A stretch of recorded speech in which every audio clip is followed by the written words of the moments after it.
que va amorcer le gouvernement de la République démocratique du Congo avec la Banque mondiale sur la restauration de cette entreprise.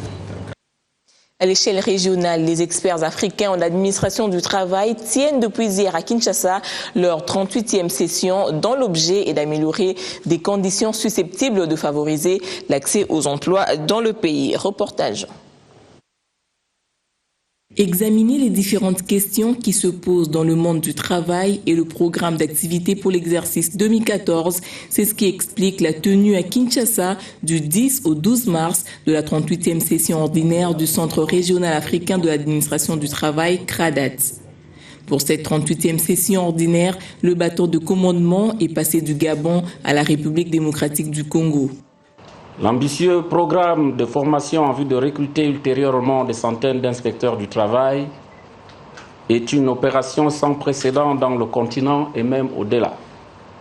Elle est digne d'éloge pour être saluée à sa juste valeur. Engagée aussi pour la survie du CRADAT. Au moment où notre institution traversait des turbulences, pour emprunter un terme cher à l'aéronautique, vous n'avez pas hésité, Monsieur le ministre, non seulement à éponger les arriérés de contributions de votre pays, mais aussi à le hisser au rang des rares contributeurs à jour.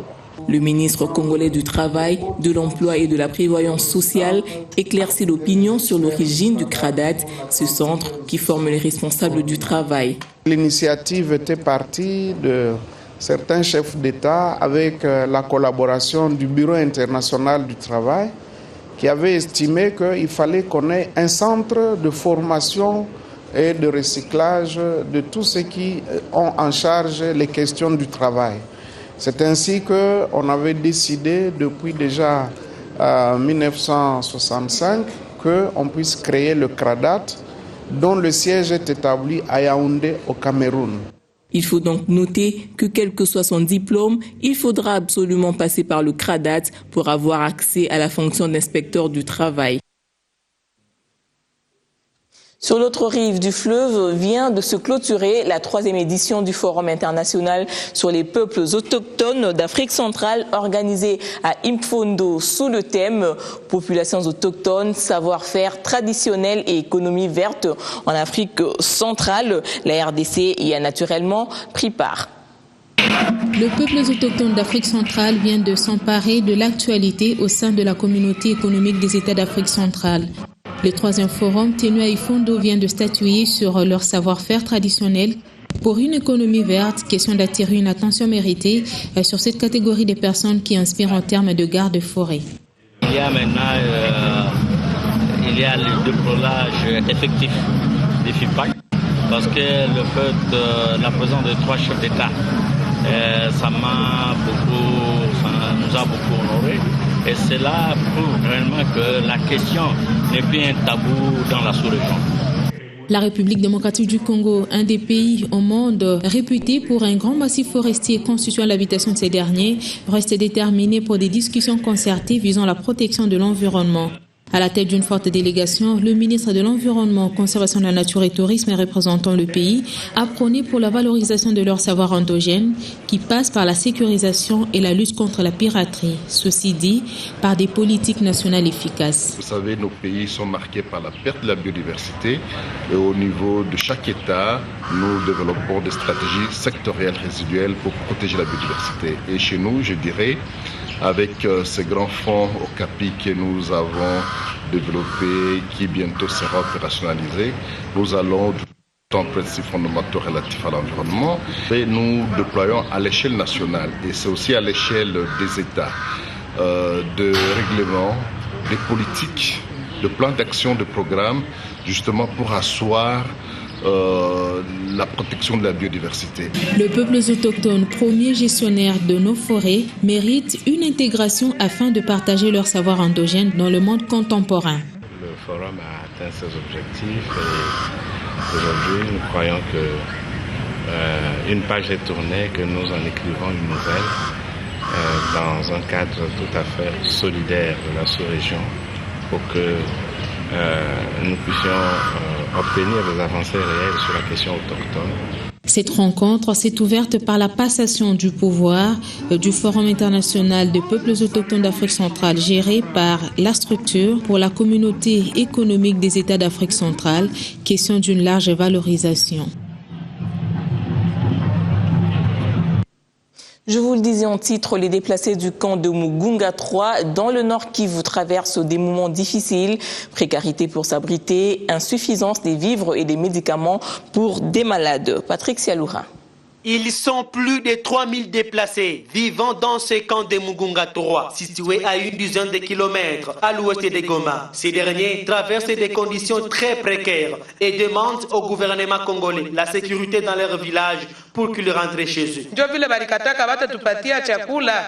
Ici dans le camp de Mugunga 3, nous manquons de tout. Le gouvernement congolais ne nous vient plus en aide. Nous demandons au gouvernement congolais de sécuriser nos villages pour que nous rentrions.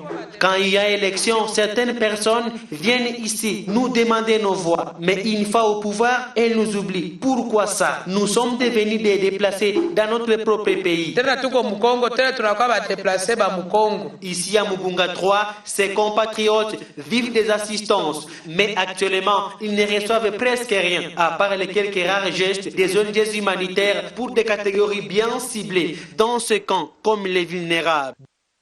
Au Kasaï occidental, le gouverneur Alex Kandemou Pompa a reçu en audience le président de la Cour suprême de justice. Au menu de leur échange, l'évaluation de l'appareil judiciaire de cette province. La visite de Tuka Ika s'inscrit dans le cadre des préparatifs de la prochaine assemblée générale du Conseil supérieur de la magistrature en mai prochain. Celui qui est reçu ces jours au cabinet de travail du gouverneur de province du Kasaï occidental, c'est M. Tuka Ika, président de la Cour suprême de justice, qui est accompagné du premier président de la Cour d'appel de Kananga. Comme ses autres collègues, il est en mission d'évaluation de l'appareil judiciaire au Kasaï occidental en prévision de la prochaine assemblée générale du Conseil supérieur de la magistrature, prévue en mai prochain. Par la même occasion, le président de la Cour suprême a sollicité du gouverneur de province Alex Kandé l'appui à la justice par la réhabilitation du palais de justice, presque en état de vétusté. Oui, nous en avons parlé, parce que vous savez, la cour d'appel et les autres juridictions inférieures sont sous la responsabilité, du moins sur le plan matériel du gouverneur de province, sur le plan matériel. Alors, nous avons échangé sur ce point-là. Je lui avais demandé d'avoir un œil attentif sur ce genre de problèmes, notamment les problèmes des bâtiments. Vous voyez que la cour d'appel, pour ne citer que celle-là, elle se meurt. Et j'ai eu des garanties suffisantes. Le gouverneur de province m'a dit qu'il m'avait déjà précédé dans cette idée-là, parce qu'il avait demandé au premier président de lui faire un devis, ne fût-ce que pour réparer la salle d'audience qui ne font plus rien. Une évaluation, une évaluation des juridictions de l'intérieur en vue des travaux de l'Assemblée générale qui vont se tenir le mois prochain, le mois d'avril. Donc c'est pour cela que nous sommes éparpillés, nous sommes en mission. Le premier président lui-même est parti vers l'Est, là-bas, vers Kindu et consorts. Moi, j'ai commencé par Lubumbashi. Ma deuxième étape de ma mission, c'est Kananga. Pour sa part, le gouverneur du Kasaï occidental, qui avait déjà inscrit la réhabilitation du palais de justice parmi ses priorités, a rassuré son interlocuteur de la volonté de son gouvernement à soutenir matériellement la justice au Kasaï occidental. Regagnons Kinshasa avec des infirmiers de la République démocratique du Congo venus de la province pour une formation sur le management de direction de nursing, une rencontre de remise à niveau. C'est dans l'optique d'améliorer la qualité des soins des infirmiers de la République démocratique du Congo que se tient à l'Institut national pilote de l'enseignement des sciences de santé une session de formation sur le management de la direction de nursing à l'intention des responsables de soins venus de 9 provinces du pays. Une rencontre très importante car elle rejoint la mission du ministère de la Santé publique, celle d'offrir des soins de qualité aux malades tant en milieu rural qu'urbain. Le management ou le leadership repose sur 3 styles. Le style autocratique, c'est-à-dire les personnes ne connaissent pas, il faut leur apprendre. Mais vous n'allez pas leur apprendre pendant toute leur vie. Il faut passer à un deuxième style qui est le style consultatif. C'est-à-dire, OK, après un temps, après 6 mois, maintenant, eux aussi connaissent. Vous devez les consulter pour dire, OK, qu'est-ce que vous pensez par rapport à ce problème. Et puis le dernier style, bien sûr, c'est le style, c'est la délégation. Vous arrivez à déléguer et puis vous suivez. C'est pourquoi c'est une formation importante, c'est-à-dire qu'ils doivent savoir ce qui se passe au niveau de prestations des soins.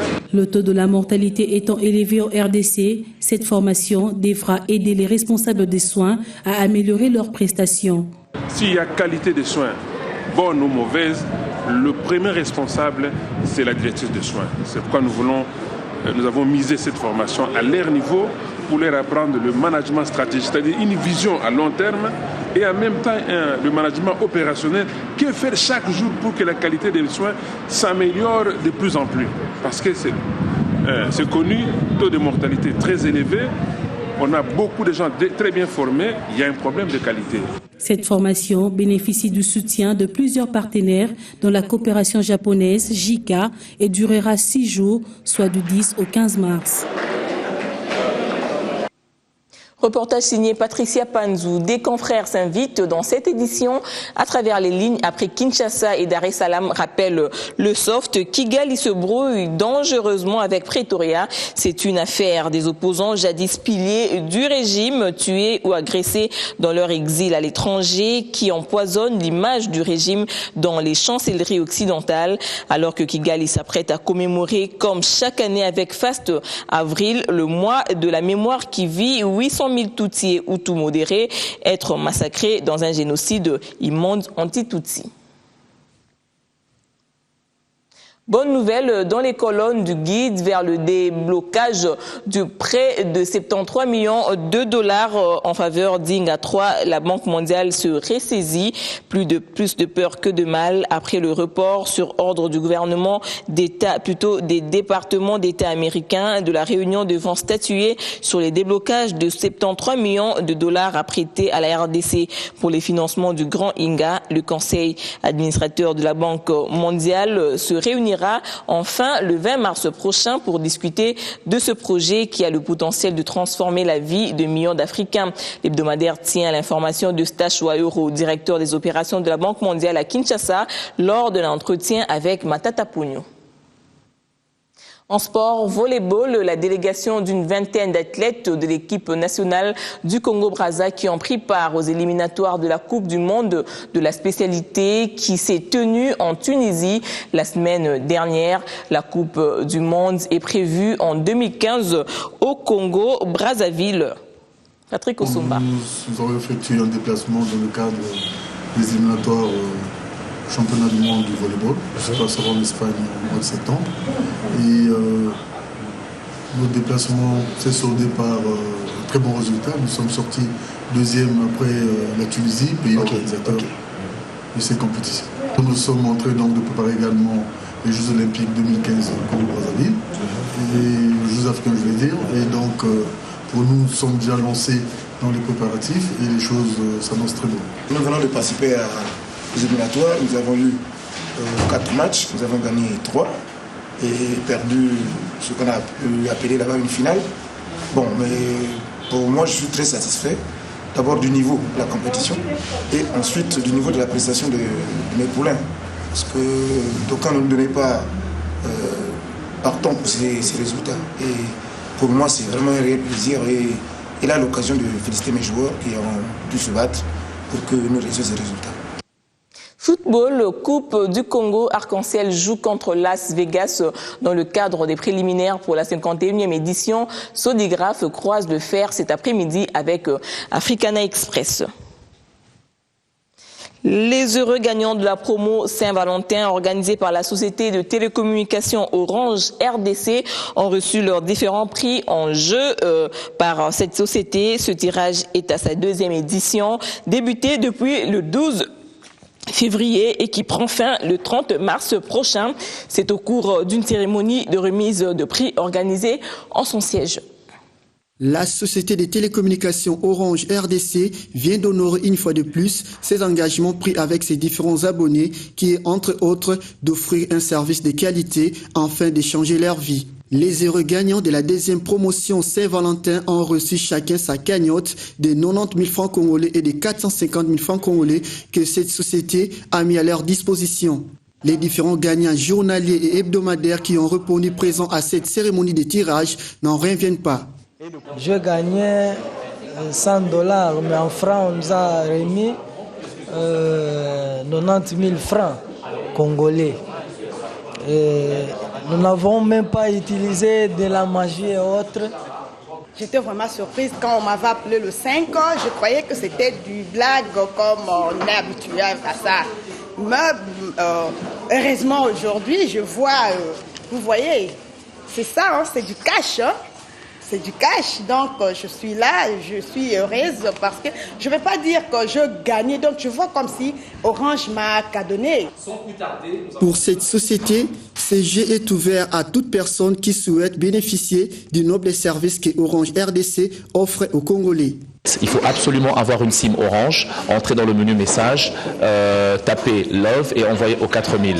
Et là, juste après, au fur et à mesure que vous consommez, vous achetez les cartes, vous rechargez et vous consommez, vous êtes directement éligible pour notre tirage. Et aujourd'hui, c'est la seconde remise où nous avons eu des gagnants journaliers de 90 000 francs congolais et des gagnants hebdomadaires de 450 000 francs congolais. Et le jeu, comme je le disais tout à l'heure, prend fin le 30 mars. Débutée depuis le 12 février dernier, la deuxième édition de la promo Saint-Valentin prend fin le 30 mars prochain. Autre chose à présent, la société de télécommunications Vodacom Congo lance dans les jours qui viennent sa troisième édition du jeu concours Miss Vodacom. Cette énième édition de 2014 aura plusieurs innovations, notamment la participation des filles de la diaspora congolaise. La nouvelle a été rendue publique au cours d'une communication à la presse organisée à la place Vodacœur de la Fikine. Murphy Mfika. Femme de rêve, c'est le titre que portera celle qui sera couronnée au mois de juin prochain, Miss Vodacom pour sa troisième édition. Ces hostilités débuteront le 11 avril avec l'une des étapes préliminaires d'internement des 24 sélectionnés qui devront batailler pour la couronne. Annonce faite par le chargé de communication de Vodacom Congo au cours d'un point de presse. La meilleure fille sera qui? Parce que nous parlons de la culture congolaise. Ce serait peut-être cette fille-là qui exprimera au mieux les valeurs de la femme congolaise. Et quand nous parlons des vertus de la femme congolaise est différente de la femme asiatique, la femme congolaise est différente de la femme européenne. Donc, c'est cette femme-là, c'est cette fille-là qui va tout mettre ensemble, et sa beauté, et son intelligence, et exprimer au mieux les valeurs de la femme congolaise, les valeurs de la femme africaine, parce que nous comptons ouvrir ça aux amis du Congo-Brazza. C'est celle-là qui réunira tous ces critères-là, qui aura la chance de devenir cette femme des rêves. Contrairement aux éditions précédentes, la société de télécommunications apporte quelques innovations. Cette année, nous avons innové en demandant à ce que non seulement les filles qui habitent les territoires congolais participent au concours Miss Vodacom, mais nous avons aussi permis à toutes les filles congolaises qui habitent la diaspora de participer. Alors, les filles congolaises, ils participent en s'inscrivant par SMS à un numéro court qu'on a publié. Les filles de la diaspora, ils postent leurs images par Facebook et on va essayer de faire la présélection. La cagnotte est donc fixée à 100 000 $ américains pour celle qui convaincra le public mais également le jury.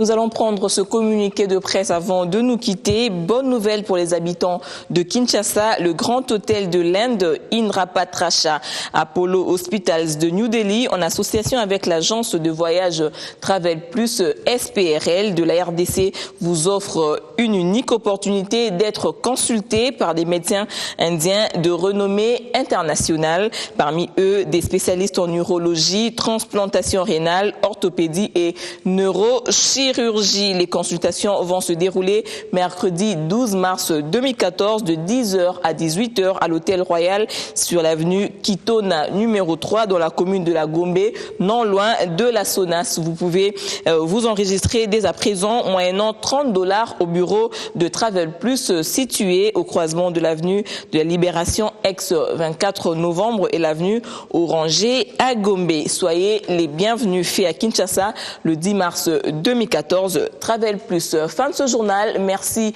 de rester branchés sur B1 Télévision.